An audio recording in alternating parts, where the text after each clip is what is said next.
आप सभी को मेरा नमस्कार। स्वागत है आप सभी का आपके अपने चैनल में जिसका नाम है न्यू अपडेट। जैसा कि आप सभी जानते हैं शीतकालीन सत्र चल रहा था 19 से 24 के बीच। क्या हुआ फैसला, किस किस विभाग को लाभ मिलने वाला है, क्या किया सरकार ने इन 4-5 दिनों में, क्या दिया आदेश सरकार ने, किस विभाग को पूरी तरह नियमित करने की बात कही गई, किस विभाग की मानदेय में वृद्धि हो गई है, किस विभाग को कौन सा लाभ मिला है, पूरी चीज़ें बारीकी से बताने वाली हूँ। तो वीडियो को लास्ट तक ज़रूर देखिएगा। वीडियो पसंद आए तो वीडियो को लाइक कीजिएगा, चैनल पर पहली बार आए तो प्लीज़ सब्सक्राइब ज़रूर कीजिएगा।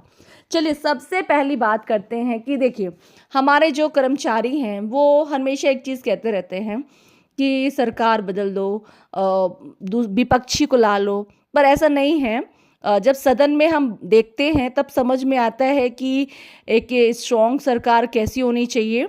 आज विपक्ष वाले कहते हैं कि आप ये करिए वो करिए और आपने ये नहीं किया वो नहीं किया है। कहीं ना कहीं विपक्ष भी उतना ही गुनहगार है कर्मचारियों का जितना कि हमारी करंट सरकार है, क्योंकि जब उनकी बारी थी उन्होंने भी कुछ नहीं किया था। ना समय से लाइट आती थी गांव में, ना कहीं पे रोड थी, ना कोई सुख सुविधाएं थी, है ना। आज पक्ष विपक्षों ने तर्क रखा है, इसका मैंने पूरा वीडियो बना रखा है लाइव वहाँ से संसद में क्या क्या हुआ, उसका वीडियो अपलोड कर दिया है। आप कहेंगे तो डिस्क्रिप्शन में कर दूंगी, तो आप एक बार फिर से देख लीजिएगा कि मतलब लाइव देख लीजिएगा क्या कह रहे हैं सीएम जी और क्या विपक्ष ने मांग रखी है ना। इसके मैंने कई वीडियो बना रखे हैं। शिक्षा मित्र को लेकर मुद्दा उठा, कई विभागों को लेकर मुद्दा उठा है, इसके मैंने वीडियो बना रखे हैं, है ना, लाइव वीडियो बना रखे हैं। आज मैं आप लोग को बताने वाली हूं कि किन विभागों को कितना लाभ हुआ है। सबसे पहले तो हम बात करते हैं कि कौन कौन से मुद्दे और विभाग मुख्य रहे बजट में। वित्त विभाग में सत्र में अनुपूरक बजट टेबल किया गया। बजट फंड अलोकेशन और योजनाओं पर चर्चा हुई। वित्त बातें सदन की मुख्य कार्यवाही में रही। भर्ती लोक सेवा भर्ती विवाद। सदन में लेखपाल भर्ती विज्ञापन को लेकर तीखी बहस छिड़ी। विपक्ष ने आरक्षण और विज्ञापन में विसंगतियों का आरोप लगाया, जबकि सरकार ने जांच और नियमों के पालन का भरोसा दिया। साथ ही स्वास्थ्य दवाइयां और विवाद बातें हुई।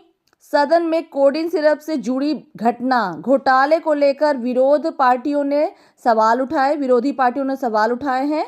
यह स्वास्थ्य और दवा नियम से जुड़ी संवेदनशील मामला बना। सदन में इस मुद्दे पर हंगामा हुआ और जमकर बहस चली, है ना। आउटसोर्स कर्मचारियों को लेकर कहा गया। आउटसोर्स कामगारों आरक्षण और लाभ। सत्र के दौरान आउटसोर्स कर्मियों के लिए आरक्षण हक जैसे मामले पर चर्चा हुई। सरकार ने इस पर सकारात्मक संदेश दिए। कैबिनेट ने आउटसोर्स श्रमिकों के लिए कुछ आरक्षण हक के प्रस्ताव को मंजूरी देने की बात भी उठी, है ना। कानून व्यवस्था और जमीन अतिक्रमण और इंफ्रास्ट्रक्चर। सीएम योगी ने जमीन अतिक्रमण और सरकारी जमीन धरोहरों की सुरक्षा पर सख्त रुख अपनाने की बात कही। बुलडोजर की लैंग्वेज इस्तेमाल कर सख्ती जाहिर की गई। साथ ही कानून व्यवस्था पर सरकार की प्राथमिकता बनी रही। आगे बात किया गया सर पावर सेक्टर और नीतिगत सवाल। विपक्ष ने सर पावर सेक्टर के संविधान निजीकरण और कुछ परियोजनाओं में भाषण पर भी सवाल उठे। ये आर्थिक और नीति केंद्रीय विषय रहे। सत्र में विपक्ष ने इन बातों को उठाने की तैयारी की थी और बहस भी हुई। आगे हुए किसको फायदा बेनिफिट की बात हुई। सरकार की घोषणाएं। आउटसोर्स कर्मचारियों के लिए आरक्षण हक पर कैबिनेट स्तर पर स्वीकृति आश्वासन। सरकारी घोषणाएं। बजट के जरिए कई योजनाओं के लिए अतिरिक्त धनराशि। इसे सरकार ने कल्याण, इंफ्रास्ट्रक्चर और सुरक्षा के दायरे में रखा। किन सवालों पर सरकार की चुप्पी रही और असंतोषजनक जवाब रहे। कई संवेदनशील मामले भर्ती विसंगतियों और सर्व पावर सेक्टर के पारदर्शिता से जुड़ी आरोप पर विपक्ष ने निरंतर दबाव बनाया। सत्र के दौरान कुछ मामलों के जवाब अधूरे माने गए और सस्पेंस बना रहा। किसी किसी मुद्दे पर तो बाइकआउट और हंगामा भी हुआ। समापन में क्या देखें और क्या अपेक्षा रखें? भविष्य में इन सवाल यानी भर्ती जांच, आउटसोर्स के आरक्षण, कोड-इन सिर्फ पर नई सूचनाएं आ सकती हैं। इसके लिए आप इन मामलों पर जाने के लिए आदेश और सरकारी नोटिफिकेशन पर नज़र रखें।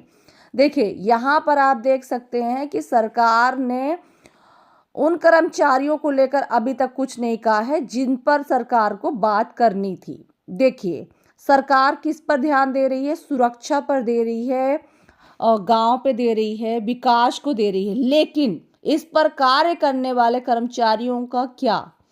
अब हम बात कर रहे हैं अपने उन कर्मचारियों को लेकर जो हमारे देश को आगे बढ़ाने का कार्य कर रहे हैं। जी हाँ, बात करते हैं उत्तर प्रदेश विधानसभा का शीतकालीन सत्र समाप्त हो गया है।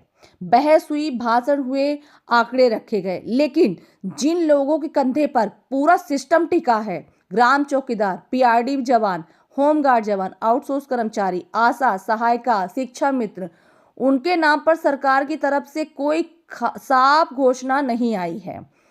आज इस वीडियो में हम जानेंगे इन कर्मचारियों की क्या प्रतिक्रिया है, उनका दर्द क्या है और वे सरकार से क्या कहना चाहते हैं। बात करते हैं ग्राम चौकीदार की।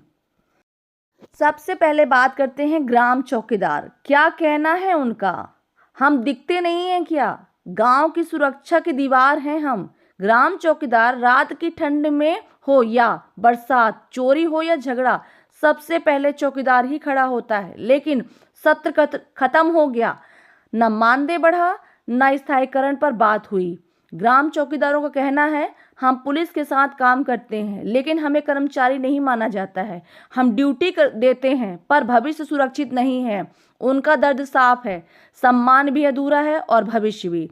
जी हाँ, हमारे जो ग्राम चौकीदार हैं वो काफ़ी उम्मीद लगाकर बैठे थे कि शीतकालीन सत्र में ग्राम चौकीदारों को लेकर कुछ अहम फैसले किए जाएंगे, कुछ सुरक्षित भविष्य की बात की जाएगी।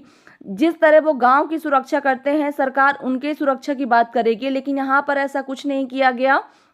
सरकार से जब पूछा गया, आप लोग को लेकर आवाज़ उठी थी, पूछा गया था कि क्या ग्राम चौकीदारों के मानदेय को लेकर आपका कुछ कहना है, तो उन्होंने कहा था कि पुरानी सरकार ने 1500 रुपये दिया है, हमारी सरकार 2500 रुपये दे रही है, इससे ज़्यादा हम नहीं बढ़ा पाएंगे, है ना। अब हम बात कर रहे हैं पीआरडी जवानों की। ड्यूटी वही, अधिकार नहीं। पीआरडी जवानों का कहना है, कभी चुनाव, कभी आपदा, कभी सुरक्षा ड्यूटी, लेकिन विधानसभा सत्र में पीआरडी जवानों को लेकर कोई ठोस शब्द नहीं। पीआरडी जवान कहते हैं, हम हर संकट में खड़े रहते हैं लेकिन सरकार की फाइलों में हमारा नाम कहीं नहीं आता है। उनकी सीधी मांग है नियमित नीति, बेहतर मानदेय, भविष्य की सुरक्षा, लेकिन जवाब खामोश।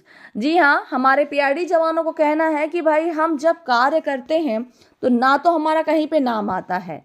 हम आपदा में कार्य करते हैं, हम सुरक्षा ड्यूटी में काम करते हैं, हम चुनाव ड्यूटी में काम करते हैं, पर ये कहीं पे नहीं आता है। और सीएम योगी आदित्यनाथ जी ने कल के लाइव वीडियो में कहा था पुलिस वालों को लेकर और प्रशिक्षण को लेकर बात कही गई थी, लेकिन कर्मचारियों को लेकर कुछ नहीं कहा गया। बाकी कर्मचारियों को लेकर खामोशी रही। वहीं हम बात करते हैं होमगार्ड जवानों की। हम बल हैं, बोझ नहीं। होमगार्ड जवानों का कहना है, पुलिस के साथ कंधे से कंधा मिलाकर ड्यूटी करते हैं, लेकिन सत्र में ना पेंशन पर बात, ना सेवा लाभ पर बात। होमगार्ड जवानों की प्रतिक्रिया, जब जरूरत होती है हम बल बन जाते हैं, लेकिन अधिकार की बात आए तो हमें अस्थायी कह दिया जाता है। ये सिर्फ मांग नहीं है, ये पहचान की लड़ाई है। तो हमारे होमगार्ड जवानों का कहना है कि भाई जब ज़रूरत होती है तो हम पुलिस बल बन जाते हैं और जब काम निकल जाता है तो अस्थायी कर्मचारी बन जाते हैं।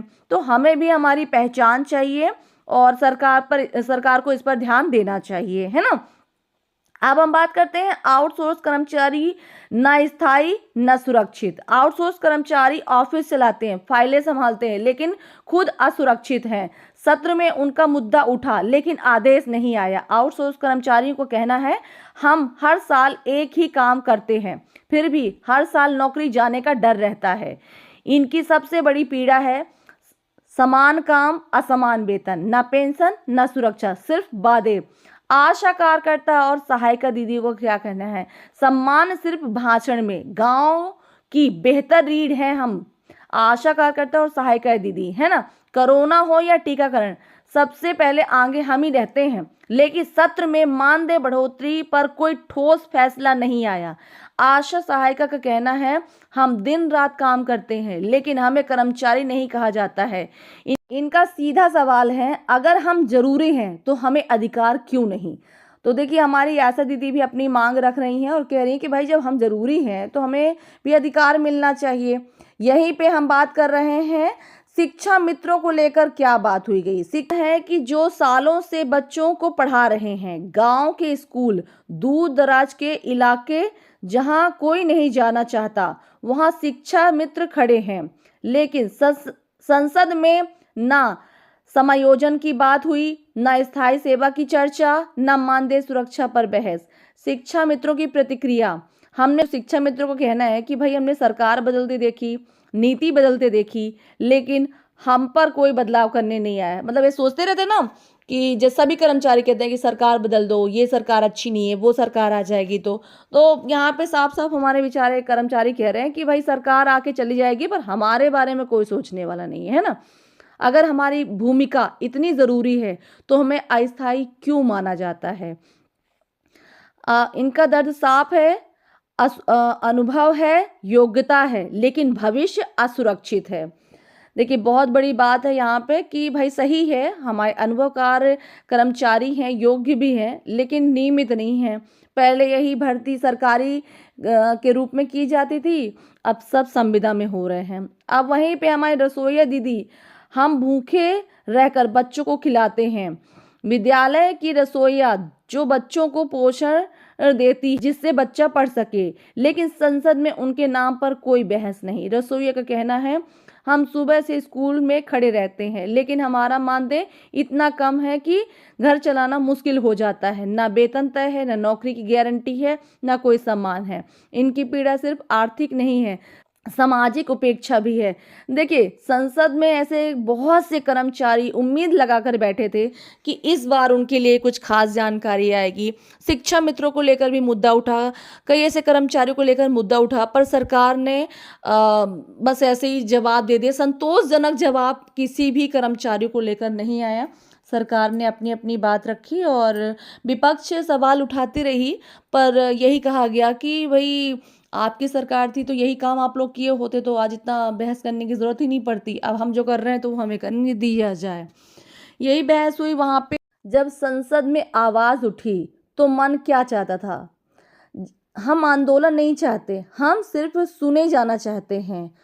हर बात चुनाव से पहले हम याद आते हैं, लेकिन संसद में हमारा नाम नहीं लिया जाता।